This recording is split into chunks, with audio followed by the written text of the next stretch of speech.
एका छोट्याशा पैंजणाने संपूर्ण गावामध्ये कसं भीतीचं वातावरण निर्माण केलं। नमस्ते, शस्त्रकाल आणि जय महाराष्ट्र। मी सिद्धांत मोहिते तुमच्यासमोर एक छोटीशी गोष्ट। रात्रीच्या भयान अंधारात हा पैंजणाचा आवाज नेमका येतोय कुठून? भूत, अफवा का नेमकं काय सत्य? चला पाहूया हरवलेली पैंजण।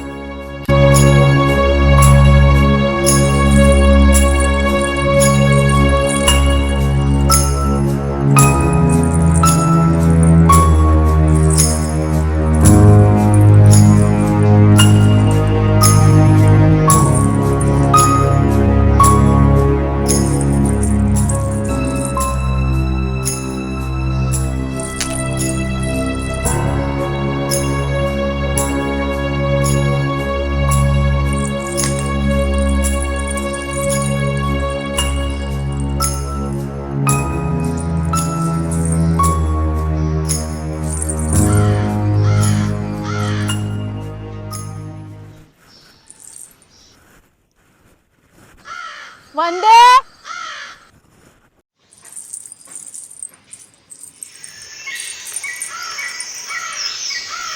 वंदे चल घरला लवकर। अगं किती वेळ झाला?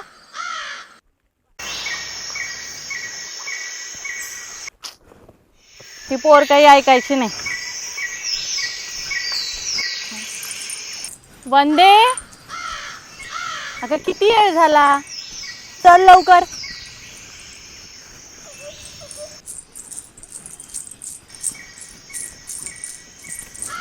नको तिकडे खेळत असते, राह इथे उभी।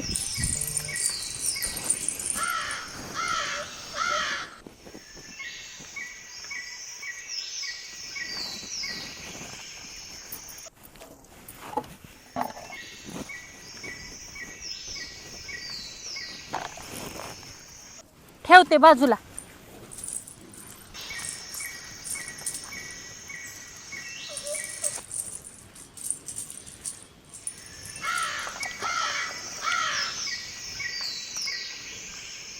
तुझी पैंजण कुठे आहे?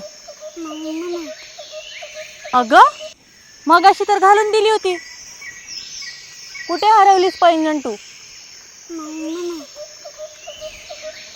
अगं मगाशी तर होती ना पायात।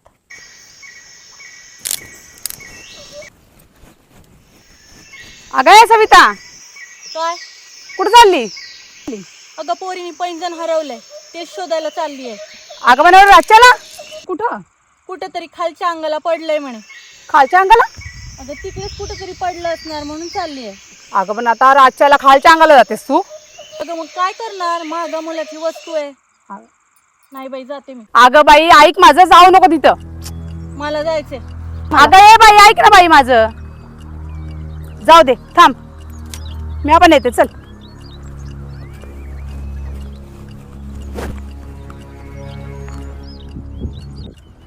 कुठे असेल काय माहिती पैजण? इथे इथे बघ ना। नाही ग,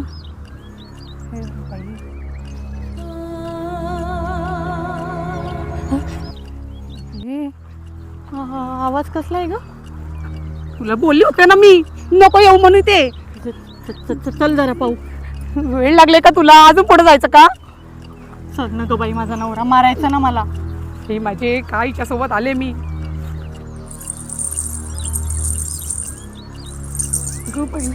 असा आवाज येतोय। पैंजण तर हरवली आहे। पैंजणाचा आवाज कुठून येतोय?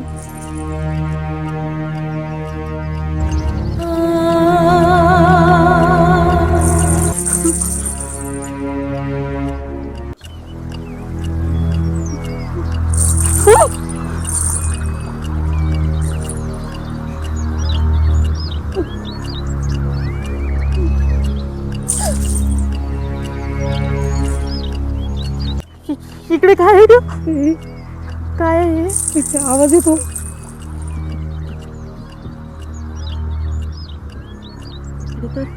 झुळूप आहे ना?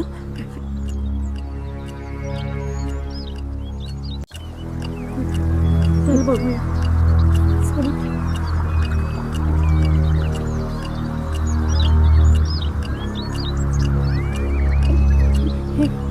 काय चमकतंय?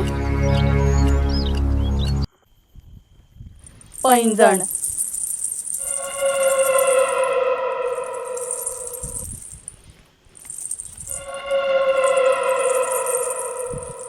मी केवळ पैंजण.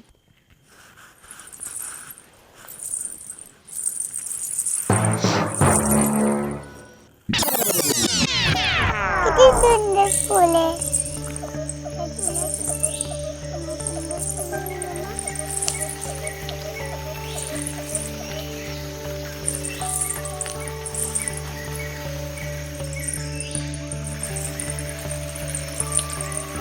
पाहिलात मित्रांनो, लक्षात ठेवा, प्रत्येक गोष्टीच्या मागे हे भूतच असतं असं नाही.